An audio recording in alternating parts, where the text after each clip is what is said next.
This is a TLC recording. Dracula by Bram Stoker. Chapter 22. Jonathan Harker's Journal. 3rd of October. As I must do something or go mad, I write this diary. It is now 6 o'clock, and we are to meet in the study in half an hour and take something to eat. For Dr. Van Helsing and Dr. Seward are agreed that if we do not eat, we cannot work our best. Our best will be, God knows, required today. I must keep writing at every chance, for I dare not stop to think. All big and little must go down. Perhaps at the end the little things may teach us most. The teaching, big or little, could not have landed Mina or me anywhere worse than we are today. However, we must trust and hope. Poor Mina told me just now, with the tears running down her dear cheeks, that it is in trouble and trial that our faith is tested, that we must keep on trusting, and that God will aid us up to the end. The end. Oh my God, what end? To work, to work. When Dr. Van Helsing and Dr. Seward had come back from seeing poor Renfield, we went gravely into what was to be done. First, Dr. Seward told us that when he and Dr. Van Helsing had gone down to the room below, they had found Renfield lying on the floor, all in a heap. His face was all bruised and crushed in, and the bones of the neck were broken. Dr. Seward asked the attendant who was on duty in the passage if he had heard anything. He said that he had been sitting down. He confessed to half dozing, when he heard loud voices in the room. And then Renfield had called out loudly several times, "God, God, God!" After that, there was a sound of falling, and when he entered the room, he found him lying on the floor face down, just as the doctors had seen him. Van Helsing asked if he had heard voices or a voice, and he said he could not say, that at first it had seemed to me as if there were two, but as there was no one in the room, it could have been only one. He could swear to it, if required, that the word God was spoken by the patient. Dr. Seward said to us, when we were alone, that he did not wish to go into the matter. The question of an inquest had to be considered, and it would never do to put forward the truth, as no one would believe it. As it was, he thought that on the attendant's evidence, he could give a certificate of death by misadventure in falling from bed. In case the coroner should demand it, there would be a formal inquest, necessarily to the same result. When the question began to be discussed as to what should be our next step, the very first thing we decided was that Mina should be in full confidence, that nothing of any sort, no matter how painful, should be kept from her. She herself agreed as to its wisdom, and it was pitiful to see her so brave and yet so sorrowful, and in such a depth of despair. There must be no concealment, she said. Alas, we have had too much already, and besides, there is nothing in all the world that can give me more pain than I have already endured, than I suffer now. Whatever may happen, it must be of new hope or of new courage to me. Van Helsing was looking at her fixedly as she spoke, and said, suddenly but quietly, "But dear Madam Mina, are you not afraid? Not for yourself, but for others from yourself, after what has happened?" Her face grew set in its lines, but her eyes shone with the devotion of a martyr as she answered, "No, for my mind is made up." "To what?" he asked gently, whilst we were all very still, for each in our own way we had a sort of vague idea of what she meant. Her answer came with direct simplicity, as though she were simply stating a fact. "Because if I find in myself, and I shall watch keenly for it, a sign of harm to any that I love, I shall die." "You would not kill yourself?" he asked hoarsely. "I would, if there were no friend who loved me, who would save me such a pain and so desperate an effort." She looked at him meaningly as she spoke.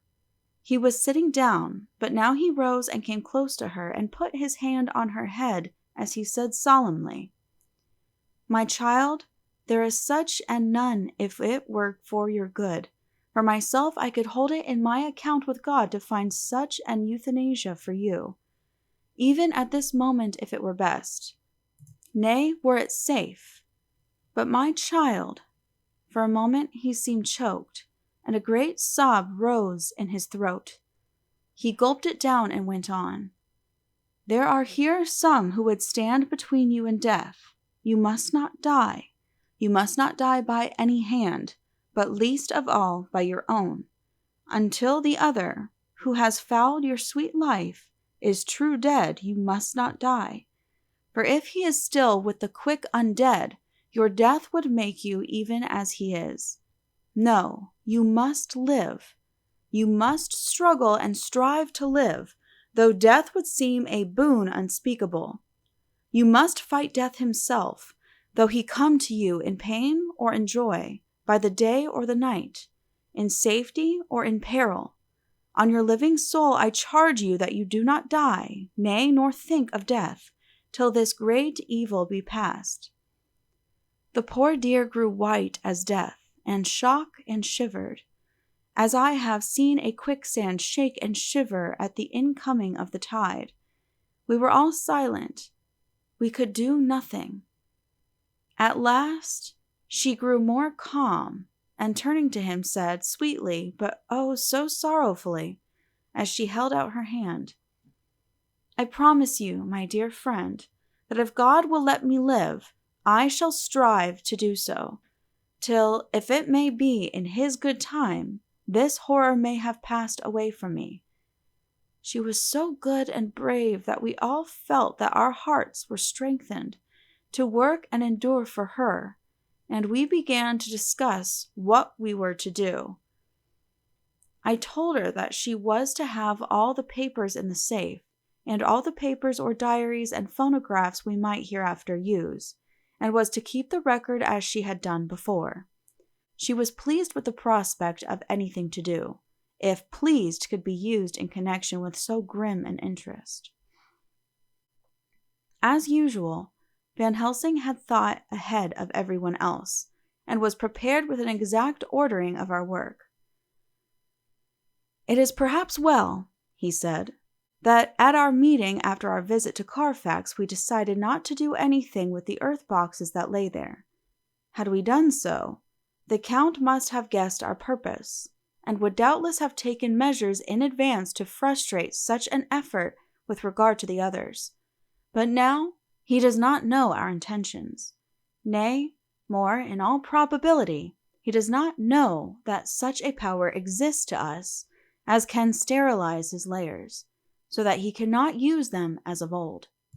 We are now so much further advanced in our knowledge as to their disposition that, when we have examined the house in Piccadilly, we may track the very last of them. Today, then, is ours, and in it rests our hope. The sun that rose on our sorrow this morning guards us in its course. Until it sets tonight, that monster must retain whatever form he now has. He is confined within the limitations of his earthly envelope. He cannot melt into thin air, nor disappear through cracks or chinks or crannies. If he go through a doorway, he must open the door like a mortal. And so, we have this day to hunt out all his layers and sterilize them. So we shall, if we have not yet catch him and destroy him, drive him to bay in some place where the catching and the destroying shall be, in time, sure. Here I started up, for I could not contain myself at the thought that the minutes and seconds so preciously laden with Mina's life and happiness were flying from us, since, whilst we talked, action was impossible. But Van Helsing held up his hand warningly. "Nay, friend Jonathan," he said, "in this the quickest way home is the longest way, so your proverbs say. We shall all act, and act with desperate quick. when the time has come. But think, in all probable, the key of the situation is in that house in Piccadilly. The Count may have many houses which he has bought. Of them, he will have deeds of purchase, keys, and other things. He will have paper that he write on.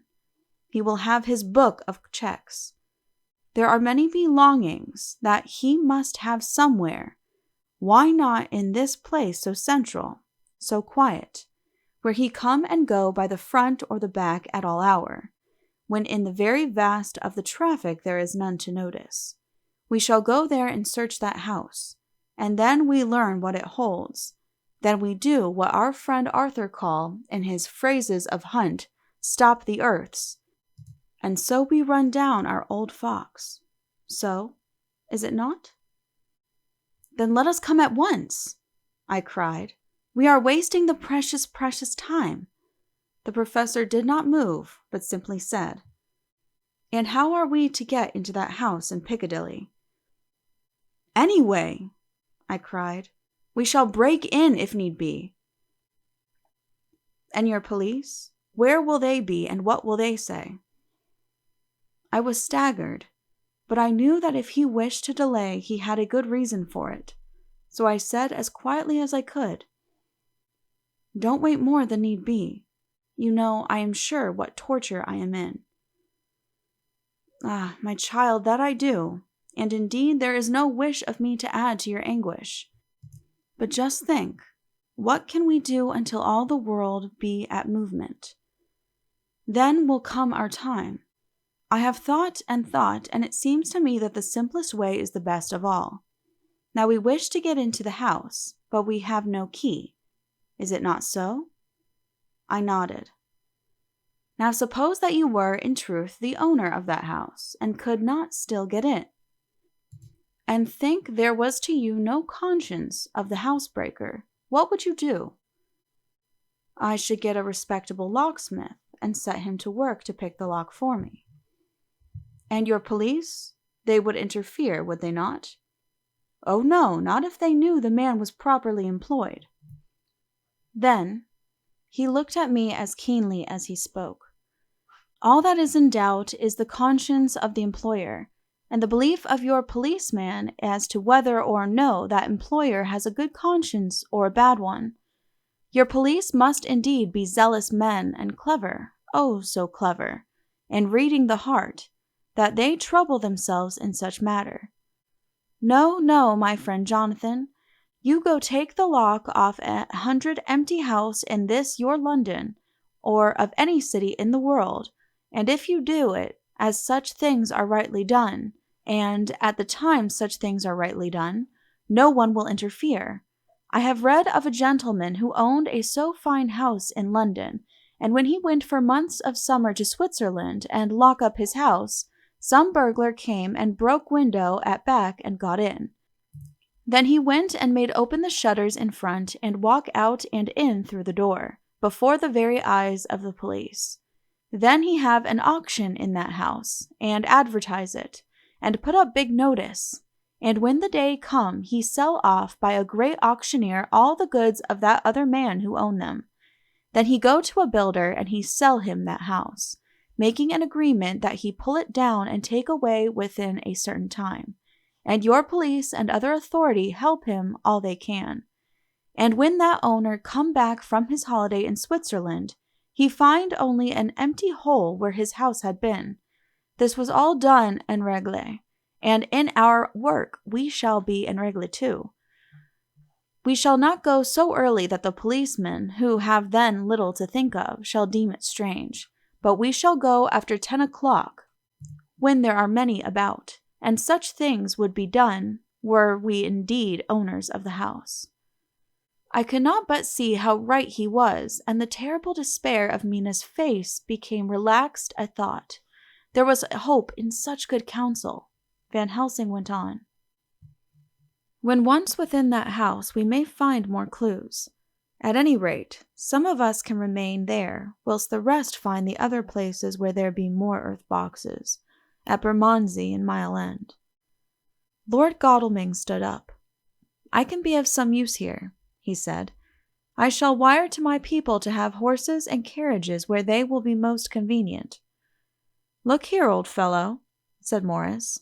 "It is a capital idea to have all ready in case we want to go horsebacking, but don't you think that one of your snappy carriages with its heraldic adornments in a byway of Walworth or Mile End would attract too much attention for our purposes? It seems to me that we ought to take cabs when we go south or east, and even leave them somewhere near the neighborhood we are going to." "Friend Quincy is right," said the professor. "His head is what you call in plane with the horizon. It is a difficult thing that we go to do, and we do not want no peoples to watch us if so it may." Mina took a growing interest in everything, and I was rejoiced to see that the exigency of affairs was helping her to forget for a time the terrible experience of the night. She was very, very pale, almost ghastly, and so thin that her lips were drawn away, showing her teeth in somewhat of prominence. I did not mention this last, lest it should give her needless pain, but it made my blood run cold in my veins to think of what had occurred with poor Lucy when the Count had sucked her blood. As yet there was no sign of the teeth growing sharper, but the time as yet was short, and there was time for fear. When we came to the discussion of the sequence of our efforts and the disposition of our forces, there were new sources of doubt. It was finally agreed that before starting for Piccadilly we should destroy the Count's lair close at hand, in case he should find it out too soon. We should thus be still ahead of him in our work of destruction, and his presence in his purely material shape, and, at his weakest, might give us some new clue. As to the disposal of forces, it was suggested by the professor that, after our visit to Carfax, we should all enter the house in Piccadilly, that the 2 doctors and I should remain there, whilst Lord Godalming and Quincy found the lairs at Walworth and Mile End and destroy them. It was possible, if not likely, the professor urged, that the Count might appear in Piccadilly during the day, and that if so, we might be able to cope with him then and there. At any rate, we might be able to follow him in force. To this plan I strenuously objected, and so far as my going was concerned, for I said that I intended to stay and protect Mina, I thought that my mind was made up on the subject. But Mina would not listen to my objection. She said that there might be some law matter in which I could be useful, that amongst the Count's papers might be some clue which I could understand out of my experience in Transylvania, and that, as it was, all the strength we could muster was required to cope with the Count's extraordinary power. I had to give in, for Mina's resolution was fixed. She said that it was the last hope for her that we should all work together. As for me, she said, I have no fear. Things have been as bad as they can be, and whatever may happen must have in it some element of hope or comfort. Go, my husband. God can, if he wishes it, guard me as well alone as with anyone present. So I started up, crying out, Then in God's name let us come at once, for we are losing time. The Count may come to Piccadilly earlier than we think. Not so, said Van Helsing, holding up his hand. But why? I asked. Do you forget, he said with actually a smile, that last night he banqueted heavily and will sleep late? Did I forget? Shall I ever? Can I ever? Can any of us ever forget that terrible scene? Mina struggled hard to keep her brave countenance, but the pain overmastered her, and she put her hands before her face and shuddered whilst she moaned. Van Helsing had not intended to recall her frightful experience. He had simply lost sight of her and her part in the affair in his intellectual effort. When it struck him what he said, he was horrified at his thoughtlessness and tried to comfort her. Oh, Madam Mina, he said, dear, dear Madam Mina, alas, that I of all who so reverence you should have said anything so forgetful. These stupid old lips of mine and this stupid old head do not deserve so. But you will forget it, will you not?" He bent low beside her as he spoke. She took his hand and, looking at him through her tears, said hoarsely, "No, I shall not forget, for it is well that I remember, and with it I have so much in memory of you that is sweet, that I take it altogether. Now you must all be going soon. Breakfast is ready, and we must all eat, that we may be strong." Breakfast was a strange meal to us all. We tried to be cheerful and encourage each other, and Mina was the brightest and most cheerful of us. When it was over, Van Helsing stood up and said, "Now, my dear friends, we go forth to our terrible enterprise. Are we all armed, as we were on that night when first we visited our enemy's lair, armed against ghostly as well as carnal attack?" We all assured him. "Then it is well. Now, Madam Mina, you are in any case quite safe here until the sunset, and before then we shall return. If we shall return. But before we go, let me see you armed against personal attack. I have myself, since you came down, prepared your chamber by the placing of things of which we know, so that he may not enter. Now let me guard yourself. On your forehead I touch this piece of sacred wafer in the name of the Father, the Son, and—" There was a fearful scream which almost froze our hearts to hear. As he had placed the wafer on Mina's forehead, it had seared it, had burned into the flesh as though it had been a piece of white-hot metal. My poor darling's brain had told her the significance of the fact as quickly as her nerves received the pain of it, and the two so overwhelmed her that her overwrought nature had its voice in that dreadful scream. But the words to her thought came quickly. The echo of the scream had not ceased to ring on the air when there came the reaction, and she sank on her knees on the floor in an agony of abasement, pulling her beautiful hair over her face, as the leper of old his mantle, she wailed out, "Unclean! Unclean! Even the Almighty shuns my polluted flesh. I must bear this mark of shame upon my forehead until the judgment day." They all paused. I had thrown myself beside her in an agony of helpless grief, and putting my arms around, held her tight. For a few minutes our sorrowful hearts beat together, whilst the friends around us turned away their eyes that ran tears silently. Then Van Helsing turned and said gravely, so gravely that I could not help feeling that he was in some way inspired, and was stating things outside himself, "It may be that you may have to bear that mark till God himself see fit, as he most surely shall, on the judgment day, to redress all wrongs of the earth and of his children that he has placed thereon. And oh, Madam Mina, my dear, may we who love you be there to see, when that red scar, the sign of God's knowledge of what has been, shall pass away, and leave your forehead as pure as the heart we know.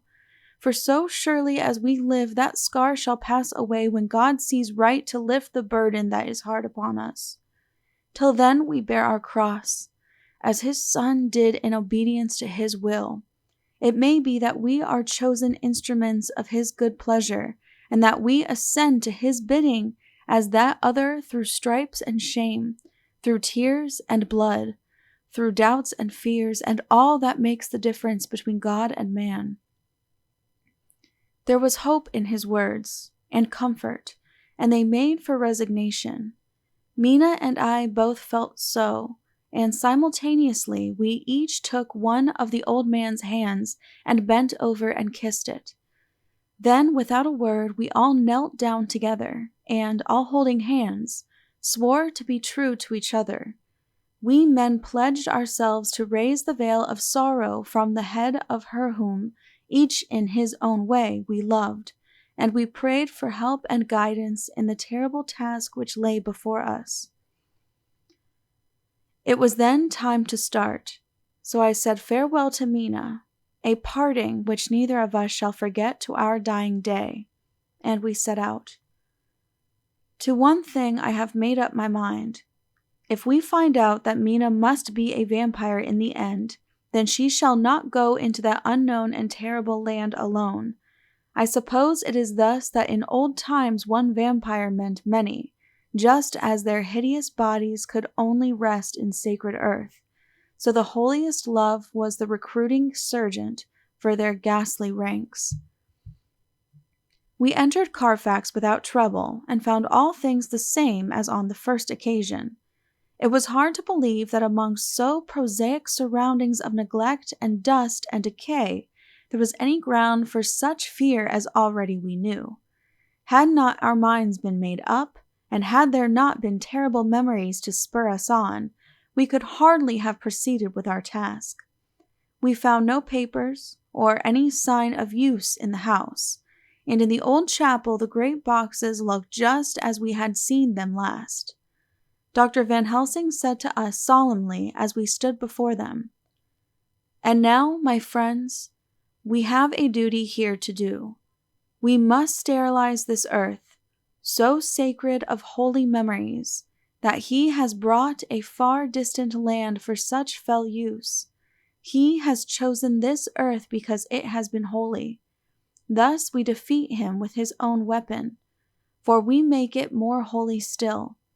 It was sanctified to such use of man. Now we sanctify it to God." As he spoke, he took from his bag a screwdriver and a wrench, and very soon the top of one of the cases was thrown open. The earth smelled musty and close, but we did not somehow seem to mind, for our attention was concentrated on the professor. Taking from his box a piece of the sacred wafer, he laid it reverently on the earth, and then, shutting down the lid, began to screw it home, we aiding him as he worked. One by one we treated in the same way each of the great boxes, and left them as we had found them to all appearance, but in each was a portion of the host. When we closed the door behind us, the professor said solemnly, "So much is already done.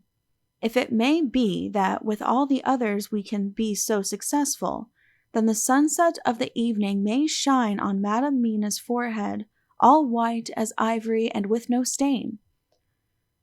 As we passed across the lawn on our way to the station to catch our train, we could see the front of the asylum. I looked eagerly, and in the window of my own room saw Mina. I waved my hand to her and nodded to tell that our work there was successfully accomplished. She nodded in reply to show that she understood. The last I saw, she was waving her hand in farewell.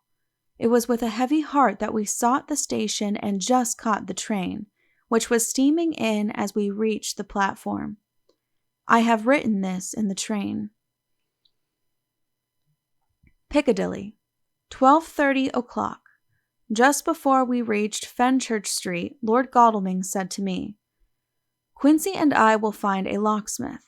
You had better not come with us in case there should be any difficulty, for under the circumstances it wouldn't seem so bad for us to break into an empty house. But you are a solicitor, and the Incorporated Law Society might tell you that you should have known better." I demurred as to my not sharing any danger even of odium, but he went on, "Besides, it will attract less attention if there are not too many of us. My title will make it all right with the locksmith, and with any policeman that may come along. You had better go with Jack and the professor and stay in the Green Park, somewhere in sight of the house, and when you see the door opened and the smith has gone away, do you all come across. We shall be on the lookout for you, and shall let you in." "The advice is good," said Van Helsing, so we said no more. Godalming and Morris hurried off in a cab, we following in another. At the corner of Arlington Street, our contingent got out and strolled into the Green Park. My heart beat as I saw the house on which so much of our hope was centered, looming up grim and silent in its deserted condition amongst its more lively and spruce-looking neighbors. We sat down on a bench within good view, and began to smoke cigars so as to attract as little attention as possible. The minutes seemed to pass with leaden feet as we waited for the coming of the others. At length we saw a four-wheeler drive up. Out of it, in leisurely fashion, got Lord Godalming and Morris, and down from the box descended a thick-set working man with his rush-woven basket of tools. Morris paid the cabman, who touched his hat and drove away.